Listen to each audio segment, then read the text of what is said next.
Avui ens trobem davant de la 6a conferència del segon cicle que commemora el 150è aniversari del naixement de Francesc Mestre i Noé i el 200è aniversari del naixement de Jaume Tió i Noé.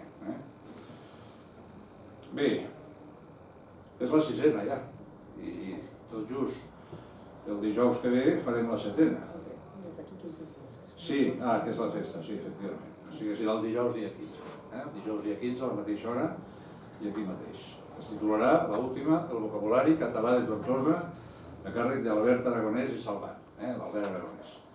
Per cert, parlant del vocabulari català de Tortosa, recordo que tot just fa una setmana, en aquestes hores, s'estava fent al centre, a la sala, a l'aula magna de la Universitat Rovira i Virgili, campus de les Terres de l'Ebre d'aquí Tortosa, un acte de reconeixement o d'homenatge a la figura de Joan Salvador Beltrán, Joan Beltrán, que va ser molt emotiu. I és un home que, com sabeu, ha fet molt per la nostra parla i en temps una mica complicats i difícils, realment tenia molt de veure. Juntament, per cert, en Josep Panicero, el seu inseparable company, que va ser mestre meu també, al Col·legi Diocesà de la Immaculada de Jesús, ja fa uns quants anys això, així com a 300 o 400 anys. Bé, mossèn Josep Alanyà avui ens parlarà de l'Església tortosina i Francesc Mestre i Noé, perquè en definitiva, tu corregiràs si no és així, Núria, em dóna la sensació que en aquest segon segle, en aquest segon cicle que fem de conferències, la majoria estan dedicades, d'alguna manera, més a Francesc Mestre i Noé que no pas a Jaume Tió, que vam dedicar més aviat la primera part, que es va fer fa uns mesos, abans de l'estiu. Molt bé. Em toca fer la presentació del professor Josep Alanyà i, francament, em resulta una mica complicat, perquè aquí m'han passat una presentació exhaustiva i, a més, que dona un mèrit, en fi, considerable. Jo que estic acostumat, com vostès comprendran, a veure uns quants currículums, de quan en quan, em toca veure uns quants currículums, i realment el currículum del professor Alanyà és un currículum molt important i molt meritori. Ell va néixer a Batea, no diré quan, és igual, perquè no té importància, malgrat que no sigui dona, és igual, no té importància això. Perquè diuen que l'edat és una qüestió que no depèn dels anys exactament del naixement, sinó del cor, del cap i altres coses. És prevere i historiador. Canonge de la Catedral de Tortosa, la majoria dels que esteu aquí el coneixeu perfectament. Arxiver de l'Arxiu Capitular, director de l'exposició permanent Santa Maria d'Artose, aquella exposició de fa uns anys, que va ser molt bonica. Director de l'Arxiu Històric Diocesà i fill predilecte, historiador i cronista de la vila de Batea, que era la seva vila nadiua. Ha estat vicari de Flix, i això és evident, perquè després en parla bastant en algunes de les seves publicacions de llibres sobre la història de Flix i altres coses relacionades amb Flix. Que, per cert, s'ha de dir Flix, igual que Guix. Aquí tenim tendència a dir Flix, no és Flix, no és Flix, és això. Bé, és fundador no m'he passat res, professor de grec a l'Institut de Flix i al Seminari de Tortosa, i catedràtic de Filosofia a l'Institut Infanta Isabel d'Aragó de Barcelona. O sigui que mireu si ha fet coses aquest home. Fundador del Patronat Pro Batea, soci de la Real Societat Arqueològica de Tarragona i membre numerari de la Societat d'Estudis Hebreics, filial de l'Institut d'Estudis Catalans. Col·labora a l'Anuario de Estudios Medievales de la Institució Milà i Fontanals, del Consell Superior d'Investigacions Científiques, amb seu a Barcelona. Forma part del grup de col·laboradors de l'Arxiu de Tortosa, de l'Arxiu de Textos Catalans Antics, i treballa en la investigació i l'estudi de la documentació dels segles XIII i XIV per a la formació del diplomatari Arnau de Vilanova dins el projecte de les Arnaldi de Vilanova, òpera mèdica et teològica òmnia. Això havia de ser traduït, no? Jo sé una mica de llatí, però és tota l'obra d'Arnaldi de Vilanova, òpera mèdica et mèdica, tant teològica com mèdica, que sí? Hi havia un professor que es deia mossèn Giner, que a tercer de batxillerat en aquella època, que vostès el coneixen, a mi em va donar matrícula de llatí, no és per res, em va donar matrícula de llatí i després no l'he exercit. I en canvi, a quart curs vaig tindre un altre que es deia mossèn Arrufat, no sé si us queda aquí, i en aquest no vaig tindre tan bona relació. Bé. Sí. Bé, el professor Alanyà ha publicat Batea i el seu terme municipal, Tarragona en 2 volums, el 1994. Besalú, Besalú està publicat a Besalú. Vida i organització d'una juderia, el 1996. Urbanisme i vida a la Morella medieval. Això li agradaria molt a l'actual president de la Generalitat Valenciana. Segles XIII i XV, no? 2000. Llibre de la Mare de Déu del Portal, patrona de Batea, efectivament, l'any 2000. El Seminari Diocesà de Tortosa, l'any 2001. Què és la història del seminari, de la construcció, doctor Moll, etc. Jo recordo els carrils i les vagonetes quan es desplaçaven per allí per a construir-ho, els anys 53-54. Etnografia de la Terra Alta, 2003. Culte a la Puríssima al Bisbat de Tortosa, segles XIII i del segle XIII al XXI, des de l'any 2007. L'Església Catalana durant el franquisme. Crònica del Bisbat de Tortosa, 1939-1975, que va ser publicada el 2005. El Corpus Christi i les Custòdies de Morella, del 1358 al 2008. La batalla de l'Ebre, carai, fins aquí s'ha ficat. Batea, objectiu militar a primera línia de rereguarda. Història de Flix 4, l'Orgue de Flix 2010 i la Passió d'Ulldecona. Aquí hi ha de tot, home. L'Hilari, què tal l'Hilari? L'Hilari, sí home, aquí està l'Hilari, aquí està. També va ser ponent. Casualment vam trobar un document de 1512, l'any 2012. I llavors va fer la publicació. 500 anys justos, no? 500 anys, mira tu, d'història, 1512-2012, amb Joan Hilari Muñoz, 2012. L'any 2006, en el Sexenni Cultural 52 de Morella, ha publicat l'estudi codicològic i crític de l'edició facsímil de la història de Morella de Francesc Olier. El Puig és contentíssim de tot això. I ha col·laborat en l'edició molt recent de l'Inventari Monumental del Docense, de mossèn Manuel Milian Boix. Que, per cert, aquest no era el tio del polític famós. Sí, és l'home clàssic. Les seves darreres obres publicades són El Parlament de Catalunya a la Catedral de Tortosa, Interregne i Compromís de Casp, El Cisma de Occidente i les Vistes de Morella, Història i Documents, 2014, i la Disputa Cristològica de Tortosa, Història i Actes, de 1413 al 1415, publicada en el 2015. Ha publicat nombrosos articles sobre la història de la catedral i el bisbat de Tortosa, les Terres de l'Ebre i els ports de Morella, i té en curs de publicació la història de Batea i comarca, dins la revista La Vila Closa, o sigui que parleu de tota la Terra Alta. Deixeu bé els de Gandesa, sobretot, que sabeu que els de la Terra a vegades no se'ls miren així una mica. És autor de la història de Flix, dividida en 4 parts. La Vila, volums 1 i 2 inèdits, a veure si els fem. Si segueix la Diputació ajudant, que en sortiran. Aquí hi ha gent influent. No, va dir, el president ho va dir. Aquí sempre respirin una mica, respirar una mica. Aquí tenim gent influent d'això. L'església i parròquia de l'Assumpció. Aquest deu ser l'Amposta, no? Potser? No, de Flix. De Flix també. És el que ha sortit l'últim. El volum 3, que ara veu la llum. I l'Orgue de Flix, volum 4, que va publicar-se l'any 2010. Doncs bé, aquest és el currículum, la biografia, el currículum del professor Alanyà, i amb ell us deixarem després que la Núria digui algunes paraules. No és així, Núria? Endavant. Hola, benvinguts a tots. Sentiu? Bueno, perdoneu-me, me sentiu bé? Sí. Sí. No sé si ens sentem bé. No sé. Bueno, sigui com sigui, ara. Sigui com sigui, em sentireu molt bé perquè estic molt acostipada i quasi no tinc veu. Però intentaré. Benvinguts i benvingudes a tots. Gràcies per la vostra assistència. Senyor Joan Josep Malràs, senyor Ramon Miravall, senyor Hilari Muñoz i tots en general, benvinguts.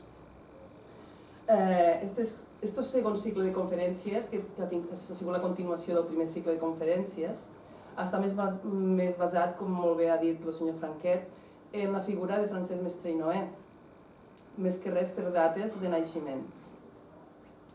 Quan se mos va ocorrir fer aquest cicle de conferències en el 150è aniversari del naixement de Francesc Mestre i Noé i el 200è aniversari de Jaume Tió, vam trobar aquest espai universitari que podia honorar aquestes figures i la idea me la va donar el director de la UNED, el senyor Josep Maria Franquet, al qual ja estem molt agraïts per haver organitzat aquests cicles que han sigut commemoratius d'aquestes dues figures. Esta penúltima conferència me la farà el senyor Josep Alanyà. Ell, jo em considero amiga d'ell perquè m'ha suportat les meves dèries genealògiques a l'arxiu capitular, que no entenc molt bé perquè jo estic tan obsessionada en buscar avantpassats, perquè diu que no és tan important, però jo allí estic remenant a vegades llibres que no... i el faig aixecar moltes vegades de la cadira per anar a buscar aquests llibres tan voluminosos, però allí ens vam conèixer i jo, com que m'agrada també cuinar, una vegada li vaig portar uns panellets i tot i que els va trobar una miqueta poc dolços, jo penso que li van agradar una mica. No? No va quedar cap. Vale. Pues esta conferència jo crec que serà molt interessant. Nosaltres després les intentem gravar i les intentarem penjar a YouTube per a que pugui estar per al públic en general. La gent que no hagi pogut assistir també podrà tindre la conferència per internet. I suposo que ens parlarà, i estic segura, d'un període molt important en Francesc Mestre i Noé, que va ser una reivindicació que ja feia des de molt de temps.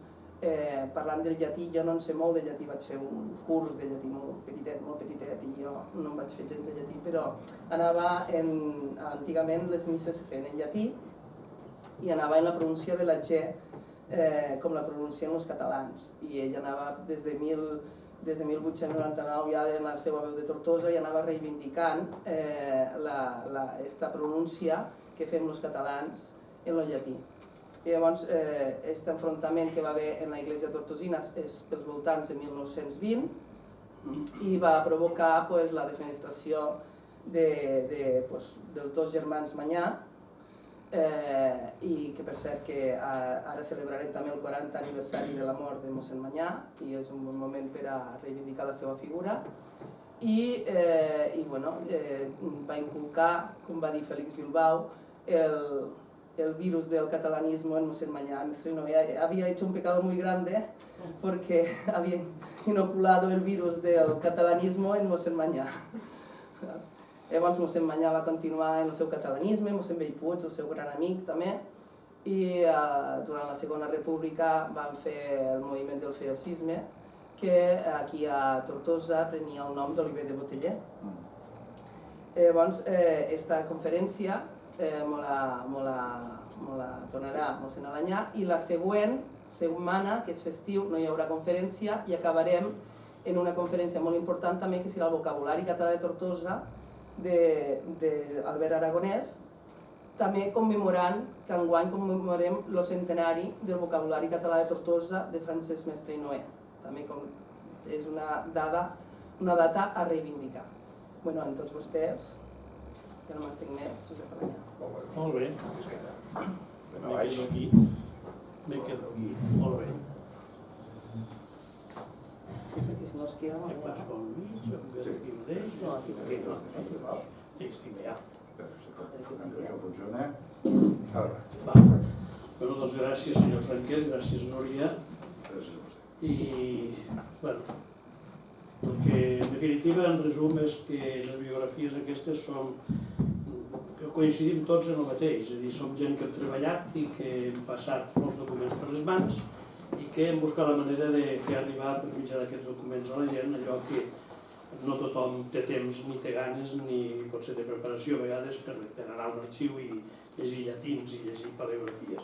No, és un servei que es fa a la societat, a la cultura i a la història i per tant es fa ben a gust.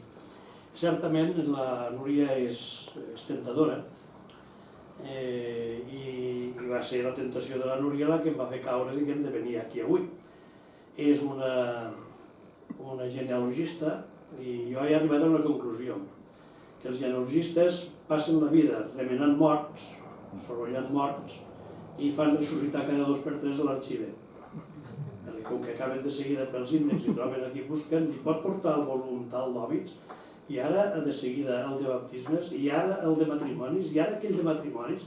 És a dir, llogant morts, sorollant morts, fan ressuscitar moltes vegades els arxives. Per tant, agafat en aquest sentit, és positiu.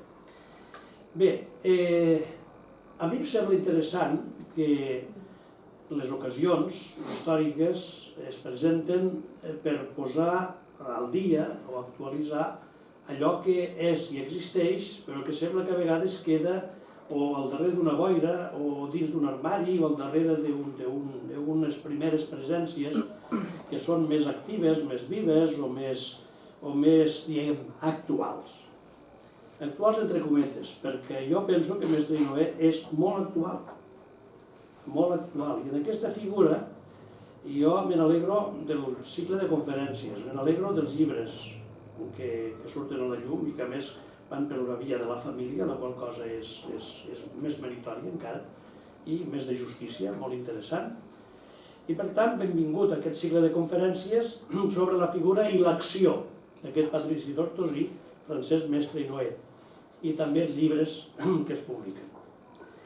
Les circumstàncies polítiques, socials i històriques a les ciutats i territoris, i Tortosa n'és una, i el seu territori també, de vegades orientades, de vegades desorientades, sempre variables, fan emergir unes figures que són honorades, difoses i conegudes arreu, pel molt o poc que han fet, i castiguen amb l'oblit altres figures que sovint amb més vàlua i prestigi han estat víctimes dels seus propis valors multiformes, de les seves activitats multidireccionals i sobretot de la seva personalitat autèntica, consciència infrangible i actitud independent. I aquests paguen el pato. I estan al mig d'un nucli en el qual tot volta i llavors hi ha algú que va amb aquest corrent, un altre amb aquest corrent, i aquests que estan al mig, que fan com de pal de paller i que són el nucli, aquests són els que de vegades passen com desapercebuts i fins i tot oblidats, injustament. Una d'aquestes figures preclares fou Francesc Mestre i Noé. En el disseny i projecte de la col·lecció d'Artosa, del doctor Ramon Miravall, trobem en el lloc que per justícia li correspon la reedició oportuna i necessària, en aquell moment, d'algunes de les obres, com ara la Renaixença de Catalunya i els periodistes literats tortosins del Renaixement, i contalles crepusculars tortosines. Enrique Bayerri es mostra orgullós de ser amic seu i diu que es val d'una còpia que Mestre havia aconseguit de la història de la ciutat de Tortosa i de la regió Ilercabona, que comprendía lo que hoy es su obispado, manuscrit guardat a l'arxiu de la Real Acadèmia de la Història del segle XVIII. Bayerri l'anomena arxiu vivent de la història local tortosina en ocasió de biografiar el pintor Antonio Casanova Estorán. Quien más concienzudamente, diu Bayerri, conoce la vida y obras de Casanova es el por todos, ingenuamente, o sigui, noblemente, reconocido como el archivo viviente de nuestra historia local en los últimos 50 años. Que Déu-n'hi-do els 50 anys. Don Francisco Mestre i Noé, que según nuestras referencias preparaba la biografía completa del exilio pintor tortosense.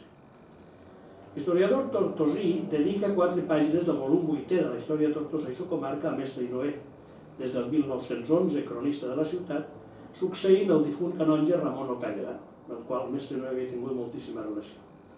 Bayerri destaca l'acte d'agraïment de Mestre de la ciutat i el consistori i el compromís ferm de posar tot el seu entusiasme i activitat a favor de la història i l'arqueologia local en totes les seves diverses manifestacions, que tradueix en acció efectiva quan remet algunes de les seves obres a la Biblioteca Històrica Municipal i es compromet a seguir destinant-hi el diccionari tortosí, les ordinacions dels antics lligallos del terme de Tortosa i el llibre del Consell de la Universitat de Tortosa. Bayerri elogia l'escrupulositat professional demostrada en la llibreria del carrer de la Rosa, on diu nunca traficó con mercancías literarias averiadas, referint-se a llibres de mentalitat sempre religiosa o agnòstica o allunyada de la religió.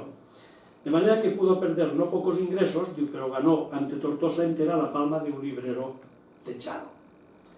Fou un llibreter combatiu des de la fe catòlica convençuda que l'animava a difondre amb totes les seves forces la novel·la catòlica a la ciutat i a tot el seu íntegre.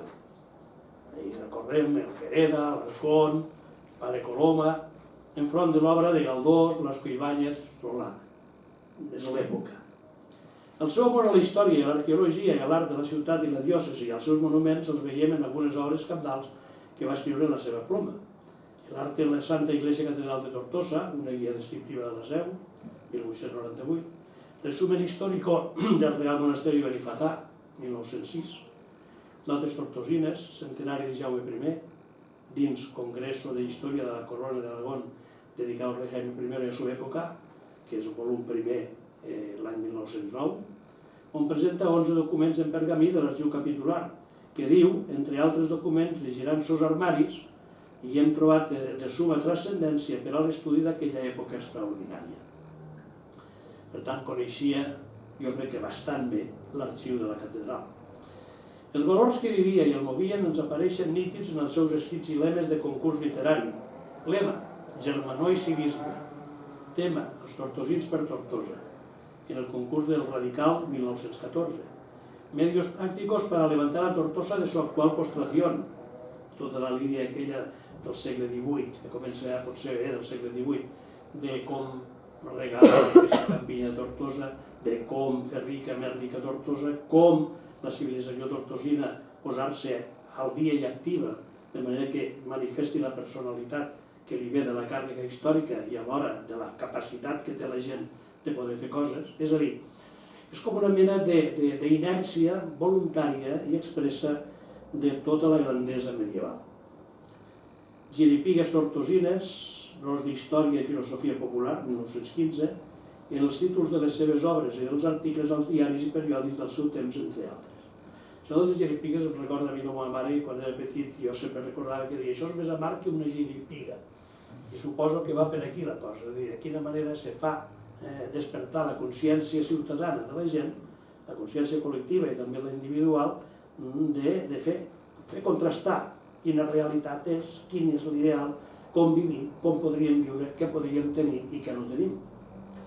La seva inquietud se'n revela en els títols de participació que acompanyen el seu nom d'autor. Déu-n'hi-do. Membre corresponent del Centre Excursionista de Catalunya, molt activa, sempre. L'excursionisme català molt actiu. Associació Arqueològica Barcelonesa, Societat Arqueològica Tarraconense, Institut de la Llengua Catalana, Reial Acadèmia de Ciències Prussiana, Societat Arqueològica del Migdia de França, Reial Acadèmia de Bones Lletres de Barcelona, cronista de la ciutat de Tortosa. És a dir, un home que, formant-se ell mateix, va arribar a tenir una gran capacitat, una gran dedicació, un gran coneixement, una forta consciència, una gran independència i una voluntat de servir des de les seves capacitats i des de la cultura que ell posseïa. El canonge arxiver Ramon O'Callaghan, doctoral, es preparà per a succeir-lo com a arxivers justament alguns preveres, com mossèn Manuel Betí i Francesc Mestre i Noé, de qui diu Bayerri. Fallecido en 1911 el doctor O'Callaghan, Mestre y Noé continuó siendo el lazo de unión y el mediador entre el Cabildo y el Institut d'Estudis Catalans, que ya desde el primer momento de su constitución puso en lista y en primer lugar a Tortosa como centro de investigación inmediata y blanco de su protección. Sabien que aquí teníem, albergaven arxius molt importants, hi havia uns fons singulars i únics, i l'Institut d'Estudis Catalans, a partir de la seva revista i totes les seves visites i estudis que feien, i el seu llaç d'unió era amb el capítol Francesc Mestre i Noé. Dificultades y desdenes inexplicables, esto del problema que ve entorn del episcopat del Rocamora, forzaron en sus últimos años a Mestre y Noé desviarse un tanto del camino que conducía a la Biblioteca Archivo Capitular, bien que no extinguiéndose nunca el entusiasmo que por su decoro y organización sintiera desde sus años juveniles. I podríem dir que l'ombra del pontificat de Rocamora era allargada, perquè es va allargar fins ara, pràcticament. I aquesta ombra s'allarga en Fèlix Bilbao, s'allarga en Lluís Bemoll, s'allarga fins als nostres dies, pràcticament. Alguns són altres conseqüències. Jo recordo quan vam cantar per primera vegada en català al seminari, jo aquell dia vaig dirigir el cant, doncs va haver una gran condemna i una gran renyina per part del rector del seminari d'aquell moment, Aurelio Querol, i simplement havien fet que cantar en català perquè ell havia autoritzat a assajar en català. I com que havíem après sortosament la cançó, doncs la vam estrenar i això va ser problemàtic. Va ser problemàtic. ve de lluny. Cuando ya inválido por su vejez y por sus achaques no le quedaban fuerzas para moverse, todavía su corazón latía de entusiasmo por los venerandos tesoros bibliográficos de su amadísima patria. Con su fallecimiento el 6 de noviembre de 1940 perdió Tortosa a uno de sus hijos más beneméritos y la biblioteca capitular especialmente un sacrificado auxiliar y un activísimo protector, o por mejor decir, un eficaz embajador y mediador de protectores. I aquí hi ha la correspondència que es guarda entre ell i l'Alòs, Ramon de l'Os, i també el pare i el fill, Rubió i Balaguer, que van ser que es van moure per aquí en aquest moment. Fue además el factor decisivo de atracción de los técnicos de la investigación que en Barcelona actuaban a la sombra protectora del ilustre hombre público don Francisco Cambó y don Enrique Prat de la Riba y otros doctors y otros próceres de Catalunya. Bé, Mestre i Noé, si el mirem des de diferents prismes, un prisma seria el de la fe i la història. I un home creient que sabia conjugar l'interès per la història des de la vivència de la fe. Una fe que és curiós perquè en això era avançat el temps. Era una fe productiva, perquè la fe pot ser un luxe improductiu, pot ser més bé a vegades inclús perjudicial, segons com sigui aquesta fe o com es dugui, com es visqui.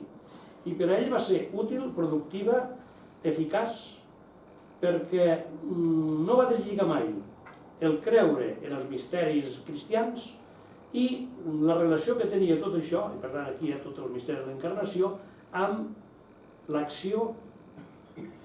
Recordem que en aquest temps apareix l'acció catòlica, o la preparació de l'acció catòlica, que sorgeixen moviments nous de cara al laicat, que volen posar a primer terme allò que Francesc Mestre Noé ja posava pel seu compte, que era, per una banda, col·laboració, per l'altra, capacitat crítica. Ajuda, però ajuda racional, no una ajuda de submissió. I tot això que s'està preparant i després esclata l'acció catòlica, doncs això ho veiem actiu en Mestre Noé. Clar, d'acord amb aquest criteri d'ell, d'unir fe i història, aquesta actitud, ell publica un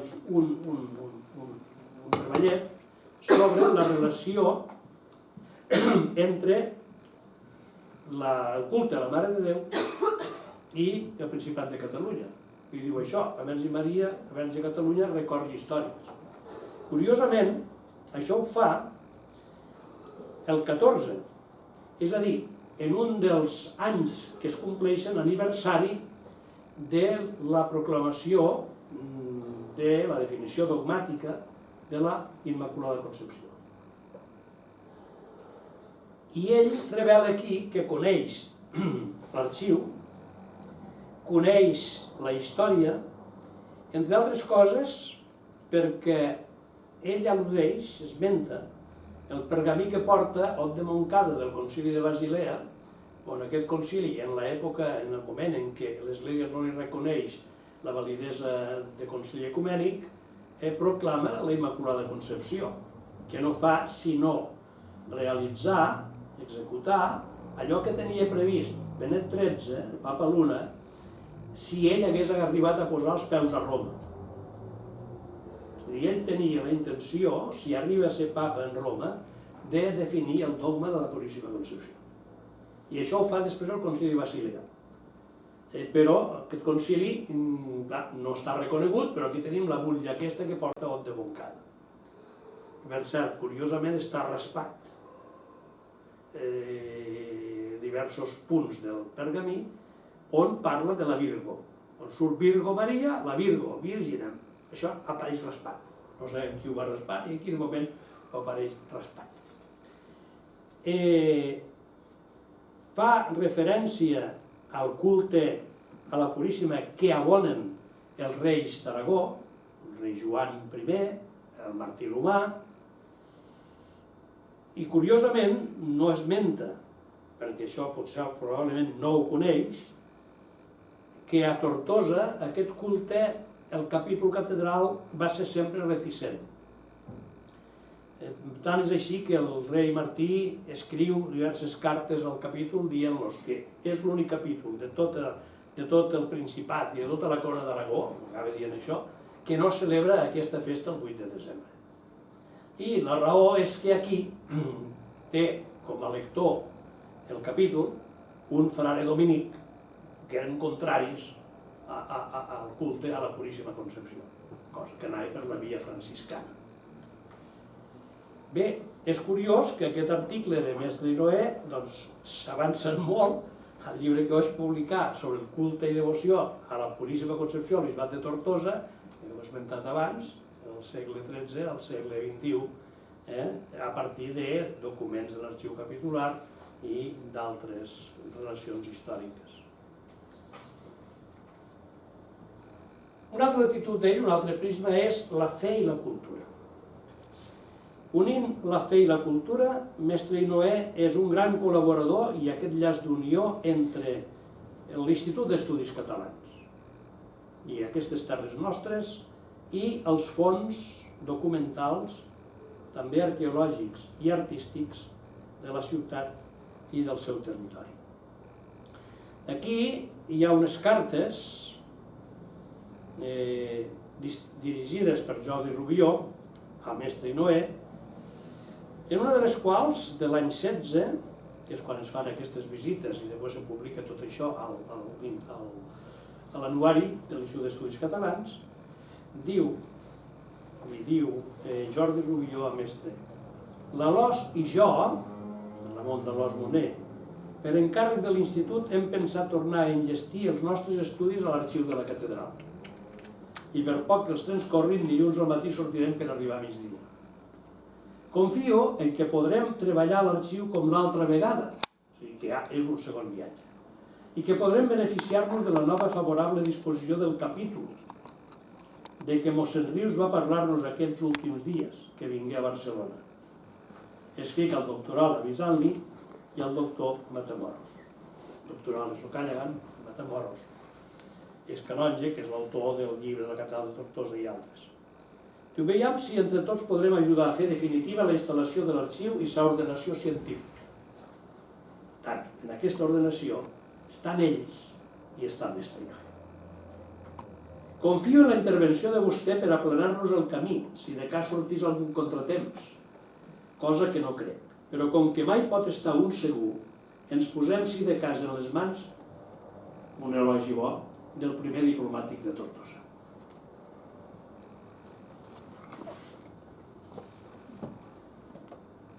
Aquí hem d'esmentar, ho he dit abans, el doctoral Ramon Ocàllagan canonge i el pare Josep Maria Marc, el jesuïta, que l'any 12 va publicar a Estudis Universitaris Catalans, volum 6è, pàgina 267-71, una monografia sobre el missal de Rosenbach, imprès el 1624, i manifestar la voluntat de fer un estudi minuciós dels fons de la biblioteca capitular, que culminés amb perfecció l'inventari de rifles Châtelain, publicat el 1895. Surt també mossèn Manuel Rius, que és el canonge arcipreste de la catedral, que amb el doctor Josep Matamoros eren ajudants de l'arxiver Ocàllagan. I aquí hauríem d'esmentar mossèn Eduard Soler, encara que apareix, diguem, més recentment, més tard, aquest home és fonamental, i del qual cal dir que va ser una llàstima, i ho repetiré 1000 vegades, que després de la guerra no s'hagués pogut integrar al clergat diocesà per continuar treballant a l'arxiu de la catedral, com també va ser llàstima que no s'hi hagués integrat mossèn Manuel Milian Boix. Haguéssim fet molta feina, que encara està per fer i que no l'acabarem, i penso que hagués anat molt bé. El problema d'Eduard Soler, jo penso que no l'hem d'amagar. El problema va estar en que sembla ser. Ell va fer una col·laboració quan es van treure les peces del tresor de la catedral. Però per mi el tema està no en això, sinó que hi havia unes peces que estaven dins d'una caixa forta, que ningú sabia on estava, i aquestes peces també van sortir. I llavors se va entendre que mossèn Eduard Soler havia documentat o dit o informat de més cosa de la que podia haver informat, que jo crec que és tot el conjunt del tresor, almenys tot el conjunt del tresor del Papa Luna. Això estava a la caixa forta, darrere d'un dels armaris del vestidor de canonges, on era impossible que se sabés que hi havia allò allí, si algú que ho sabia no ho digués. I podria ser que per aquesta via es fes malbé aquesta relació del bisbat amb mossèn Eduard Soler. De totes maneres, sí, com sí, va ser una llàstima que després la cosa no se li integressin per fer. És a dir, tota aquella labor que amb l'arxiu capitular i l'església de Tortosa a nivell cultural va fer mestre Noé, podien haver-la continuat persones singulars i aprofitables, molt aprofitables. Una altra carta de Jordi Rubió, del mateix any 16, li diu a mestre: a Morella hi passaren 2 nits i un dia sencer l'arxiu, l'ordenament del qual se deu a mossèn Betí. Aquí fan l'elogi de mossèn Betí, que a més publica uns sermons de Sant Vicent Ferrer a l'anuari de l'Institut d'Estudis Catalans. Tant de bo que pogués anar a Tortosa com canonge, i veuen la vàlua d'ell. Això li diuen a mestre. És curiós perquè hi ha aquesta confiança, perquè la seva obra fora tan gran o més que la del benemèrit Ocallegà. Suposo que hi veuen una modernitat, és a dir, una preparació i una capacitat de fer la feina, diguem, més actual o més moderna en mossèn Betí. Veiem una mica potser a Ocallegà com el canonge, diguem, que fa una cosa ja més de tradició. El visitarem a Sant Mateu i la seva activitat allí és també formidable. Quin arxiu està formant? Bé, insisteixen i comuniquen que ells han vist a Cinctorres i Vilafranca uns arxius molt curiosos i fins a algun d'aquells poblets, així com a Morella, trobaren un clero bastant aficionat, que això és real, que això ho va promoure mossèn Betí, bastant aficionat i que de prop o de lluny sent la influència de mossèn Betí.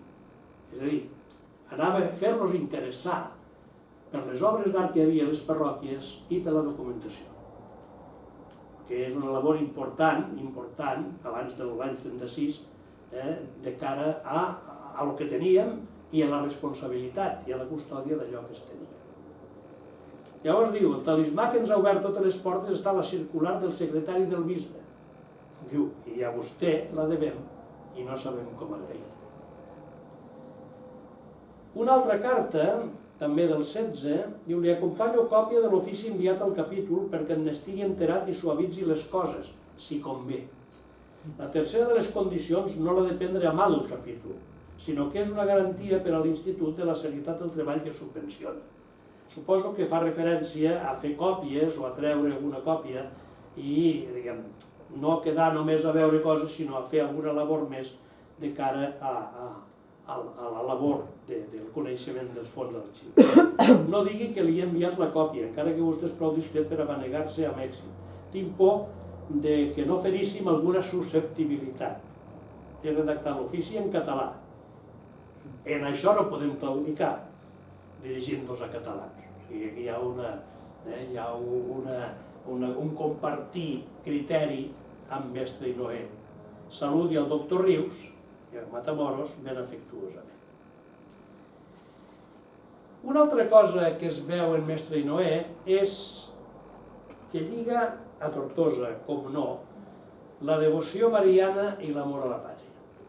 És a dir, com un àmbit de fe, un àmbit de devoció, fins i tot caire popular, pot ser un marc molt bo per a l'amor a la pàtria. I això no és nou aquí, sinó que això ve també derivat de la lliga espiritual de la Mare de Déu de Montserrat, que ha fet tota la labor aquesta durant tota la seva trajectòria. Jo recordo quan vaig anar a en temps de Franco, jo anava a fer xerrades a la Lliga de Déu de Montserrat i allò era realment un focus o un fogar de civilització, de cultura i de vida catalana lligada a la fe i a la celebració. Fem la missa, fem la conferència, i allí es feien sempre debats i inclús aportacions monetàries per ajudar a certes activitats que en aquell moment eren clandestines, i això, la Lliga Gramó de Montserrat. I aquí, ell està aquí posat també en els estatuts de la Lliga Espiritual de la Mare de Déu de la Cinta, que de fet vindria a ser a Tortosa el que fa això, la Lliga Gramó de Montserrat. Un altre àmbit és la fe i la política. O sigui, en aquest prisma de la fe i la política, jo diria que es manifesta el mestre Hinoé clarivident. Té una clarividència impressionant. Plena, però plena. El que fa a la llengua com a expressió i vehicle de cultura, no com a llengua només, la filologia, sinó com a expressió i vehicle de cultura, i tot el que hi ha al darrere. I hi ha un article que diu exagerats, que és una reacció combativa enfront d'unes situacions d'uns que volen avançar, d'altres que frenen, que critiquen els que volen avançar. I diu, quantes vegades mos ho hem de sentir? Sou massa exagerats. Ja m'agraden les vostres idees, però no m'agraden les exageracions. Sempre com excusa. Els uns vos diuen, exagereu la nota religiosa. El moviment regionalista és una cosa purament patriòtica i res té a veure amb la religió. Un extrem. L'afirmació cristiana de la Lliga Espiritual vos té allunyats de molts que senten i estimen el regionalisme. Uns altres diuen, exagereu la nota regionalista. Fins la religió la voleu catalanitzar. L'oració, el catecisme, la predicació, si no són en català, ja no us agraden.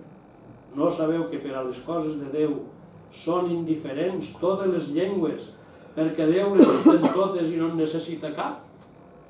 És curiosa aquesta argumentació que li tiren encara a aquest moviment de la Lliga Espiritual i a la persona de mestre Hinoé, i com ell es defensa. Ell diu, ens limitem a l'afirmació neta i clara de que la religió deu intervenir en totes les manifestacions de la vida humana, ordenant-les totes explícitament o implícita a Déu, principi, fi i raó suprema de la nostra existència. I aquí surt el creient. Que no embolica les coses, és a dir, no les confon, cada àmbit és cada àmbit, però que no els deslliga. És a dir, veu compatible ser creient i defensar aquests principis culturals, històrics, socials, que donen sentit, perquè són la vida i l'expressió de la vida d'un poble. Clar, llavors va passant pel que fa al catecisme en català, en la llengua del poble, els crios que parlen en català, la predicació, l'oració. Diu això per part de l'auditori, que si vos fixem en l'orador, és un espectacle que faria lliure si no es tractés d'una cosa tan greu, el que ofereixen moltes vegades nostres sacerdots catalans, amb aquella dicció gramaticalment bàrbara i indecorosa per la mateixa llengua castellana. És a dir, està dient, prediquem en castellà malament, podent-ho fer bé en català. I el pitjor és que sovint volem legitimar aquest abús dient que la predicació castellana fa més elegant. Això vol dir que hi havia gent que hi pensava en això, o que pensava això.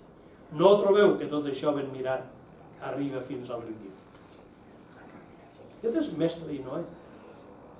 Com segueix i viu aquesta unió, sense confondre les coses entre la fe, la religió i la cultura pàtria. Però encara precisa més, que és l'altre àmbit, aquest àmbit de la fe i la pàtria. I aquí ja entra de ple, perquè clar, és el punt de xoc, el punt on, diguem, si fossin toros, on es trobaria el toro i el torero, és a dir, és el redondel, és la pista on es troba ja el xoc entre aquesta visió del creient patriòtic enfront d'una situació que ja l'he de Tortosa, que en aquell moment nosaltres la veiem a distància històrica, però que pel que es veu aquí, que es viu perquè això és contemporani, va ser duríssima. el xoc entre els cristians i els catòlics de Tortosa més conscients i l'establishment del bisbe i el seu establishment en aquell moment. Ell, com a president de la Lliga Espiritual de Tortosa, ja hem dit el que és la Lliga Espiritual, escriu una carta al bisbe Rocamora en aquell moment. Això diu de la vàlua del personatge. Y muy respetado y queridísimo señor obispo, a raíz del lamentable incidente ocurrido en el coro de nuestra catedral hace unos 8 días y del que le supongo enterado a usted, 2 veces he pretendido escribirle y otras tantas he soltado la pluma, temeroso de amargar a vuestra señoría ilustrísima y ante la confianza también de que los hechos denunciados no trasciendan al público como era mi deseo y el de todas las personas respetuosas con la Iglesia.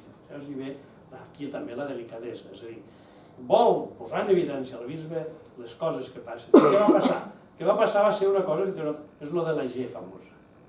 És a dir, una pronunciació llatina amb la G o amb la G.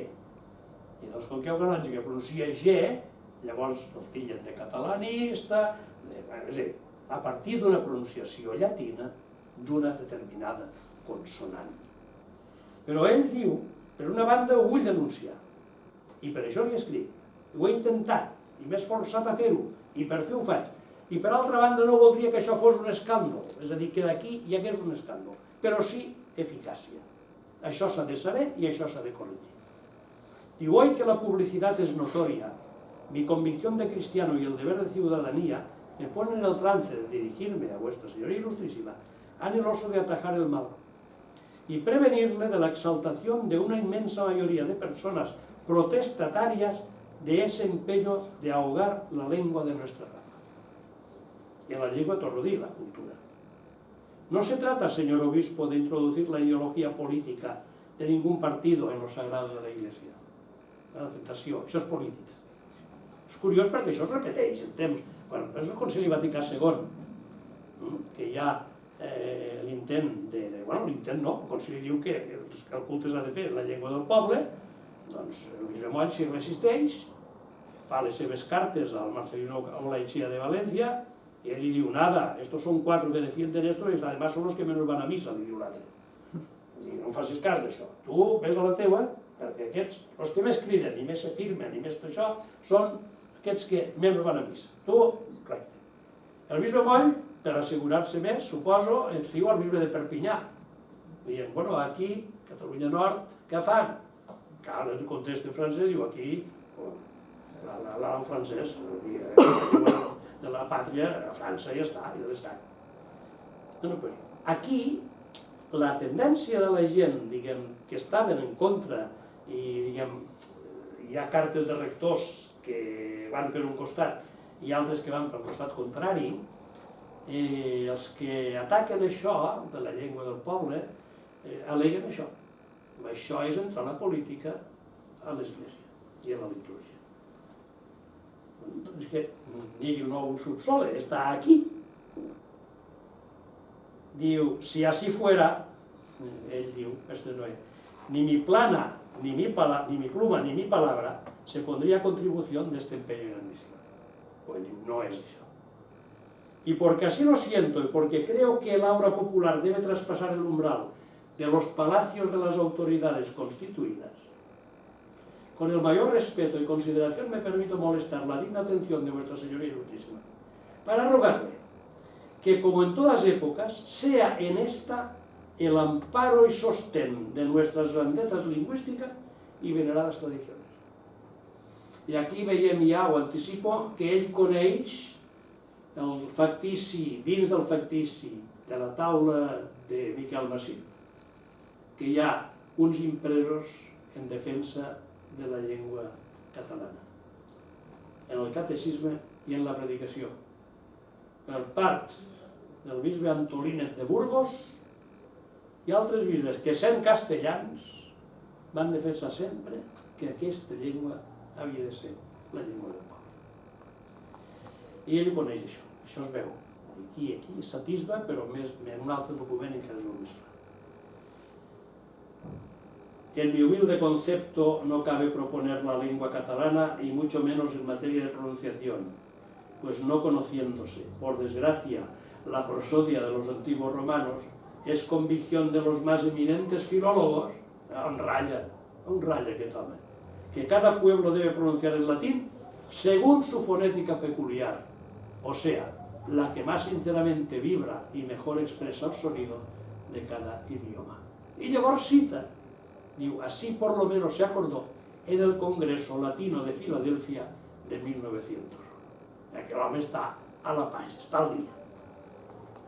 En una altra carta, torna a parlar del fet, carta al bisbe, estem a l'any 20, y diu, ante todo he de manifestar a vuestra señoría ilustrísima que soy y he sido siempre amigo del señor Deán, que era el canonge Martínez, que era de acá y vicari general, que es el que causa el problema. Quizás el canónigo con quien más familiarmente he conversado y expresado mis sentimientos. El discrepar ahora de su actitud no es pues falta de afecto y de consideración, sino reconocer una ofuscación que Tortosa ha comentado con protesta. Por lo mismo ratifico a vuestra señoría los conceptos de mi carta del 5 con relación a la pronunciación catalana y el uso del latín, y me permito traer al recuerdo los esfuerzos de los difuntos capitulares, señores Sitjà y Perqués, quienes a pesar de su devoción por el idioma castellano, jamás excluyeron en el rezo la pronunciación del catalán central que habían heredado de sus padres.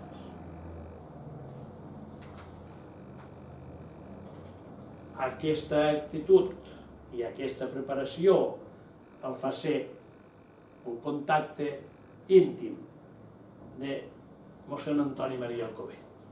Quan fa el viatge a Tortosa, l'any 20, hi ha una carta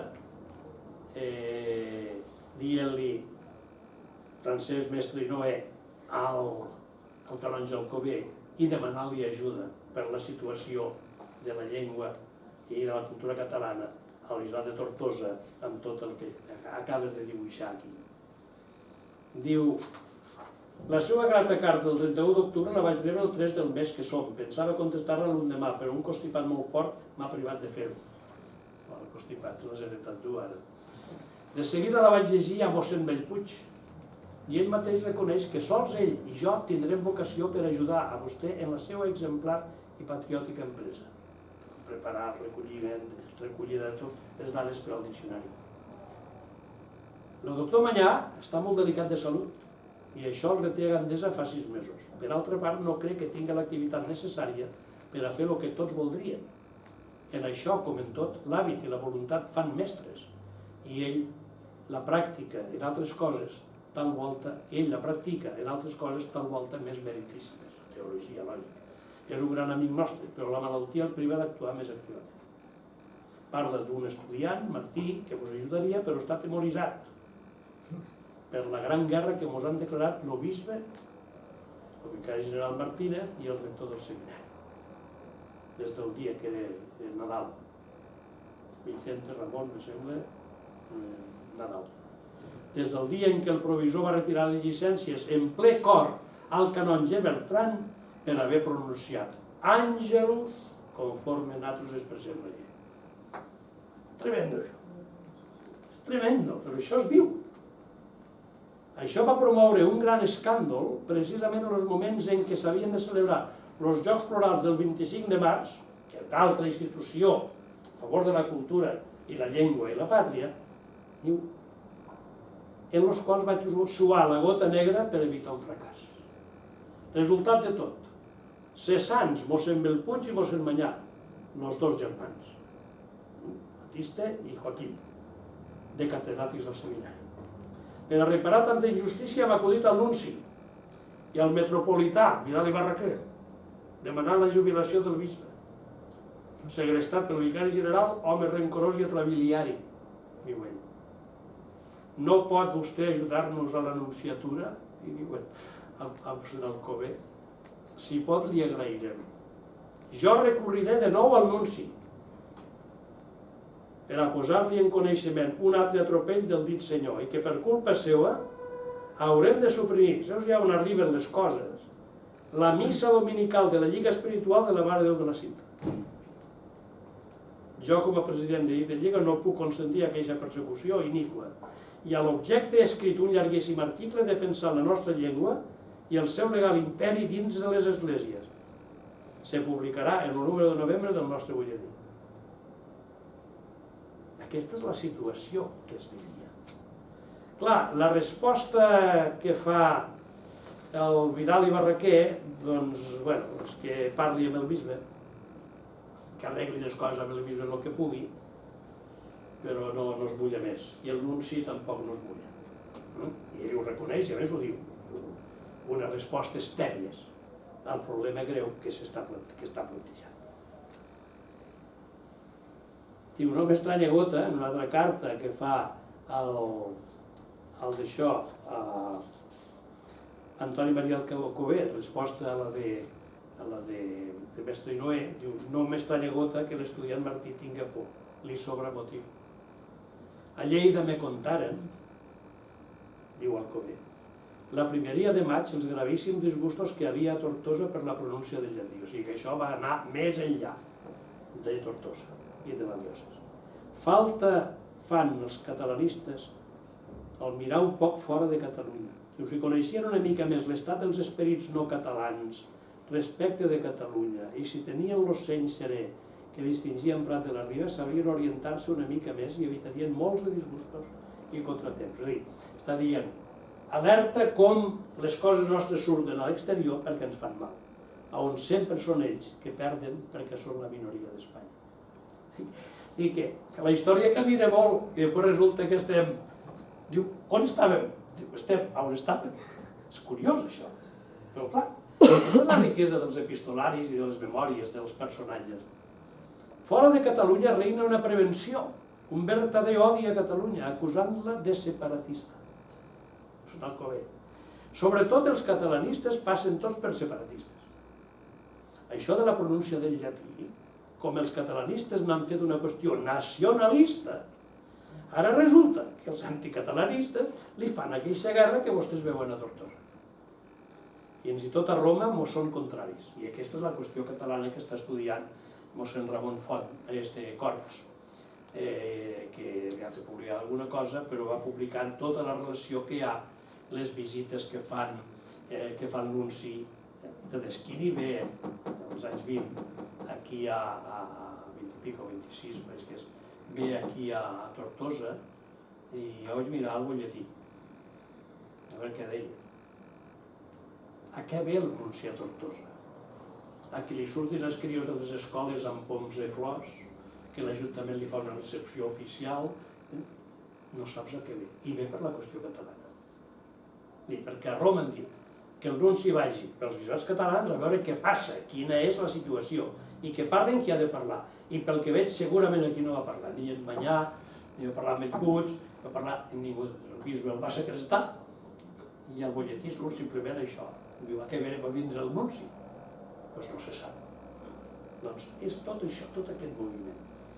Fins i tot a Roma mos són contraris. És aquí quan fan aquest escorcoll sobre la qüestió catalana. Ja veu el que ha succeït en els monjos de Montserrat. Acudeixen al papa sobre això de la pronúncia del llatí. I el papa, en lloc de dir-los que podrien fer la catalana, els diu que facin la romana, que és molt més estranya pels catalans que no la castellana, i més allunyada de la pronúncia genuïna i primigènia de la pronúncia històrica del llatí, que no la catalana i la castellana. És a dir, la situació s'expressa per la llengua, però revela tot un mar de fons tremendo, que és el que es veu claríssimament. I diu Alcobé, jo estic disposat a ajudar els bons amics Bellpuig i Manyà, però no és per aconseguir gaire cosa. Clar, ell coneix la situació perquè ha voltat tots els països catalans, els ha voltat, ell està voltant-los i els ha voltat per tota la qüestió del diccionari. Amb tot i això, si jo tingués confiança i relacions íntimes amb el senyor Nunci, jo li escriuria sobre això en defensa dels vexats i oprimits, però no tinc jo tals relacions amb el representant de la Santa Seu a Madrid. I és quan escriu, el mestre Noé escriu al Nunci.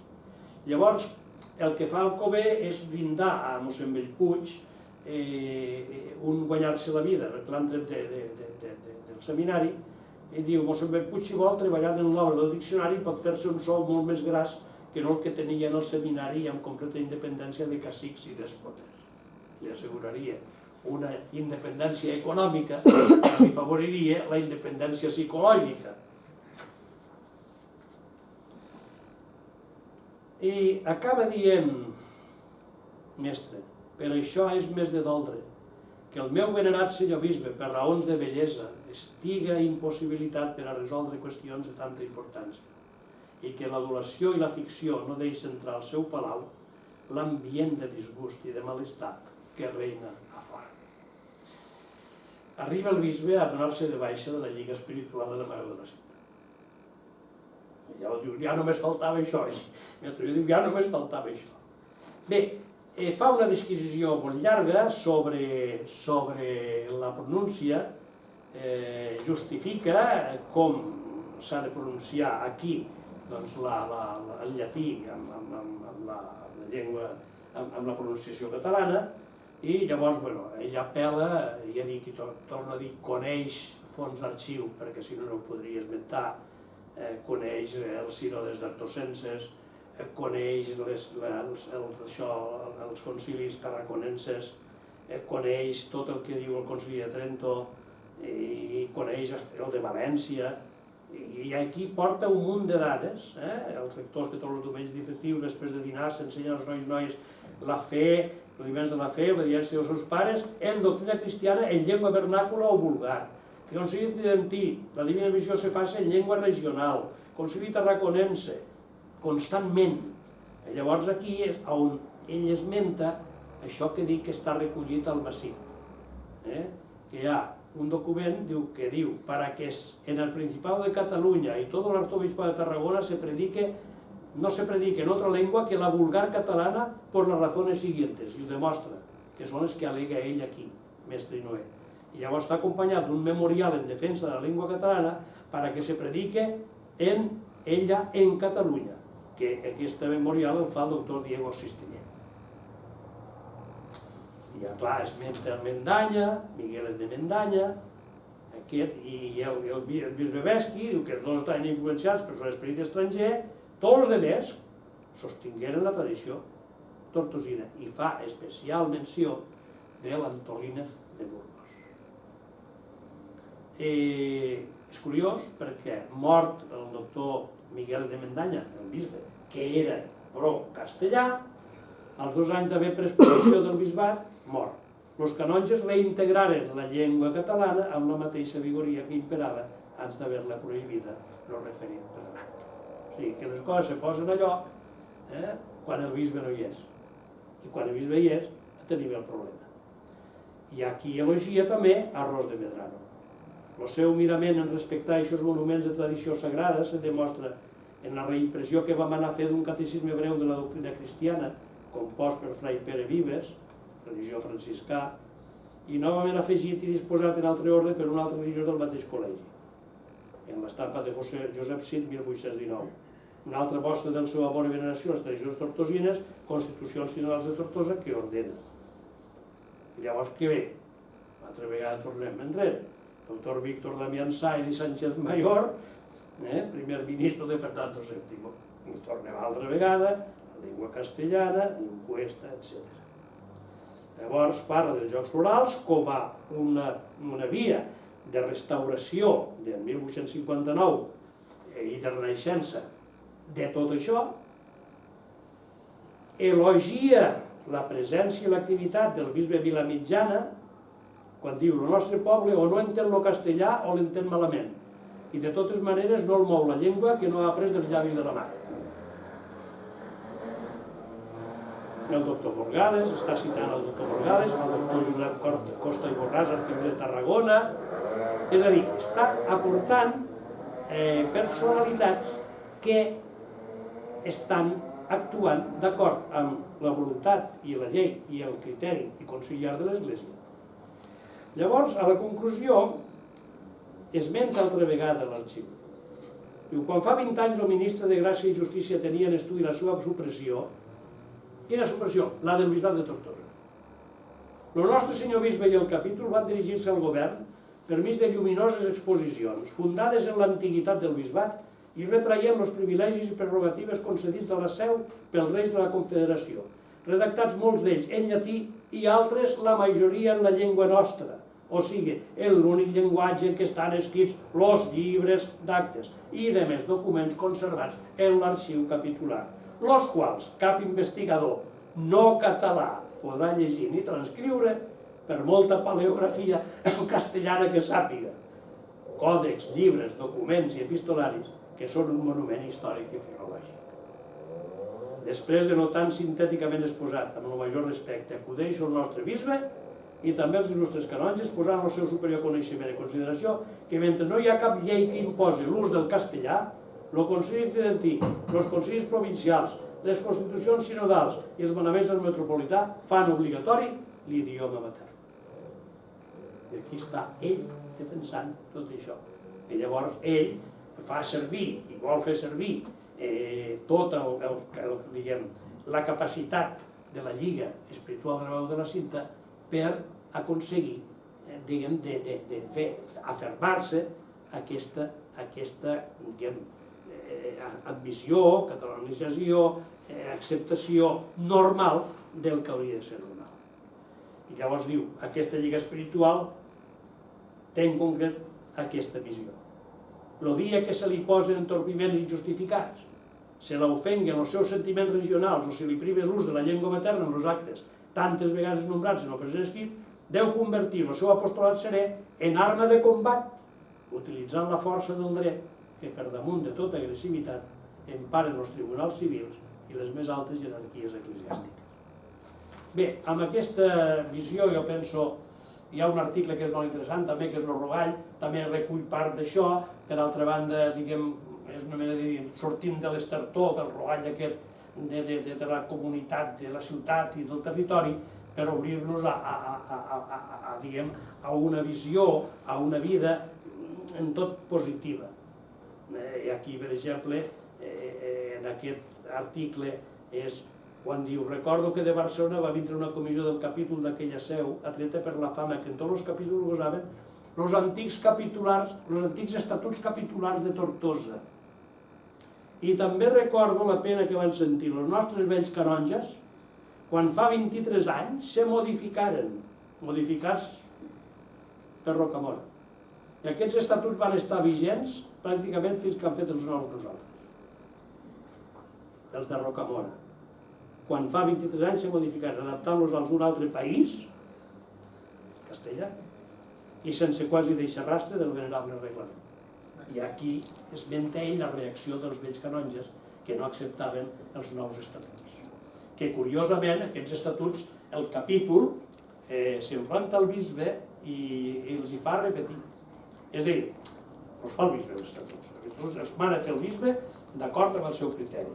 I el capítol, quan els veu, no estan d'acord i els fa corregir.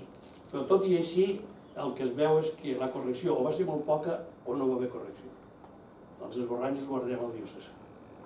Bé, no vull cansar-vos més, podríem parlar moltíssim més de tot això, però penso que hem vist ja la figura, l'activitat, l'acció de Francesc Mestre i Noé com a creient, persona culta, persona molt responsable, molt independent i defensora dels drets de tot allò que és la pàtria, la religió, la cultura i la ciutadania. Gràcies.